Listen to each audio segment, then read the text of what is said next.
စစ်သားကယထာဘော်ကဆင်းချင်းမှာပဲသူ့အိတ်အခိုးခံလိုက်ရပါတယ်တခိုးကကားပေါ်မတက်ခင်မှာသူ့ကိုတော်တော်လေးအထင်မြင်သေးတဲ့အကြည့်နဲ့တောင်ကြည့်သွားပါသေးတယ်အဲ့ဒီအိတ်ကိုခိုးမိတဲ့အတွက်ဘာတွေစောင့်ကြိုနေမလဲဆိုတာသူတို့မသိခဲ့ပါဘူးကားပေါ်ရောက်တော့တခိုးကသူ့တငယ်ချင်းကိုအဲ့ဒီလူကကြောင်တောင်ကြီးဖြစ်နေတာလို့ကြွားနေပါသေးတယ်သူတို့ကအိတ်လေးကြီးကိုကြည့်ပြီးကန်ထူးပြီးလို့ထင်နေကြတာပါဒါပေမဲ့အိတ်ကိုလည်းဖွင့်လိုက်ရောသူတို့တွေစွန့်သွားပါတော့တယ်အိတ်ထဲမှာတစိမ့်တွေနဲ့ပြည့်နေတာပါသူတို့ကဒါတွေဟာအတုတွေပဲဖြစ်ရမယ်လို့ထင်ခဲ့ကြပါတယ်သူတို့တစ်သက်မှာဒီလောက်များတဲ့တစိမ့်တွေကိုတစ်ခါမှမမြင်ဘူးခဲ့ပါဘူးအဲ့ဒီနောက်မှာတော့တခိုးကဖိုင်တွဲတစ်ခုကိုထုတ်ပြီးအထဲကိုကြည့်လိုက်ပါတယ်သူတို့တွေလုံးဝကိုလန့်သွားကြပါတယ်တခိုးကအရန်ကြောက်သွားပြီးထိမ့်မနိုင်တောင်ဖြစ်သွားပါတယ်သူတို့တွေဘာလို့ရမှန်းမသိခင်မှာပဲရုတ်တရက်ရဟတ်ရင်တစည်းကသူတို့ခေါင်းပေါ်မှာဟိန်းဟောက်ပြီးရောက်လာပါတယ်အိုဟောင်းနေတဲ့ကားတွေကလည်းစက္ကန့်ပိုင်းအတွင်းမှာပဲ break အုပ်ပြီးရပ်သွားပါတယ်ပြစ်ကတ်ကား၃စီးကရှေ့ကနေလမ်းပိတ်လိုက်ပါတယ်အထဲမှာတော့လက်နက်အပြည့်စုံနဲ့စစ်သားတွေပါလာတာပါတခိုးကတုံရင်နဲ့ပဲသူတို့အိတ်တလုံးပဲခိုးမိတာပါလို့ပြောပါတယ်ဘာလို့ဒီလောက်အင်အားတွေတုံးနေရတာလဲမကြခင်မှာပဲကားတကားတွေကိုဆွဲဖွင့်လိုက်ကြပါတယ်သူတို့၃ယောက်လုံးဟာကြက်ကလေးတွေလိုအပြင်ကိုဆွဲထုတ်ခံလိုက်ရပါတယ်သူတို့တွေဟာအဲ့ဒီနေရာမှာတင်အစီရင်ခံရတော့မယ့်အခြေအနေပါ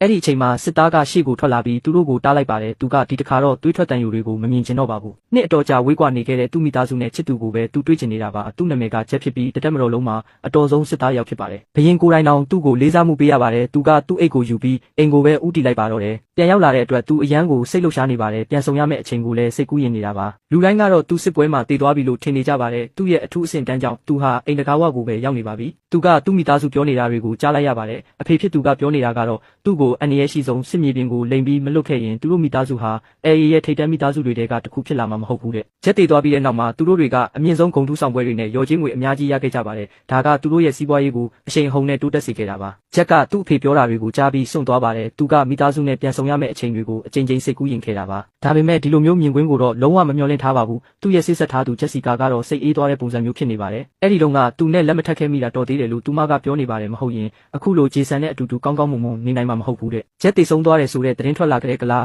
မြို့တော်ဝန်ကဂျက်ရဲ့ညီဂျေဆန်ကိုလုံခြုံရေးဌာနရဲ့အကြီးအကဲဖြစ်ခန့်အပ်ခဲ့ပါတယ်ဒါတွေအားလုံးကိုဂျက်ကကွယ်ရာကနေစီစဉ်ပေးခဲ့တာဆိုတာကိုသူတို့တွေမသိကြပါဘူးဂျက်ကသူတို့ပြောတာတွေကိုနားထောင်နေပါတယ်တကားအပြင်ဘက်မှာတော့သူ့မျက်ရည်တွေကျနေပါတယ်လွန်ခဲ့တဲ့နှစ်အနည်းငယ်ကကြောင်စင်ပြီးချင်းမှာပဲမိသားစုစီးပွားရေးပြတ်တော့မယ်လို့သူ့အဖေကပြောခဲ့ပါတယ်စစ်တပ်ထဲဝင်မှသာစီးပွားရေးကိုကယ်တင်ဖို့ချေးငွေရမှာဖြစ်တယ်လို့ဆိုပါတယ်ဂျက်ကဘာမှမစင်စားပဲသဘောတူခဲ့ပါတယ်ဂျက်စီကာကလည်းသူပြန်လာရင်လက်ထပ်ပါမယ်လို့ကတိပေးခဲ့ပါတယ်အခုတော့ဂျက်ကအဲ့ဒီစကားတွေအားလုံးဟာအလိမ်ညာတွေမှန်းသိသွားပါပြီအဲ့ဒီအချိန်မှာပဲလက်ထောက်တစ်ယောက်ကဂျေဆန်နဲ့ဂျက်စီကာတို့ရဲ့မင်္ဂလာဆောင်ဟာမနှက်ဖြန်မှာဖြစ်တယ်လို့ပြောလိုက်ပါတယ်အဲ့ဒီလက်ထောက်ကလည်းအခုနကအကြောင်းအရာအားလုံးကိုကြားခဲ့တာပါသူကဂျက်ကိုသူတို့အားလုံးကိုရှင်းပြချင်လားလို့မေးလိုက်ပါတယ်ဂျက်ကသူမကိုတားလိုက်ပါတယ်မနှက်ဖြန်မှာမြို့တော်ဝင်ကသူ့အတွက်ဂုဏ်ပြုပွဲလုပ်ပေးမယ်လို့ပြောပါတယ်အဲ့ဒီပွဲကိုဂျေဆန်ရဲ့မင်္ဂလာဆောင်မှာပဲလုပ်ဖို့သူမကိုပြောလိုက်ပါတယ်အဲ့ဒီအချိန်မှာတော့သူ့မိသားစုကအထဲမှာပျော်ပျော်ရွှင်ရွှင်စကားပြောနေကြပါတယ်ရုတ်တရက်ဂျက်ကအထဲကိုလမ်းလျှောက်ဝင်လာပါတယ်သူ့ကိုမြင်လိုက်ရတော့လူတိုင်းကြောင်သွားကြပါတယ်အဖေဖြစ်သူကသူတည်သွားပြီမဟုတ်လားလို့မေးပါတယ်ဘာလို့ပြန်လာတာလဲသူ့ရဲ့ပြန်လာမှုကဘာမှမ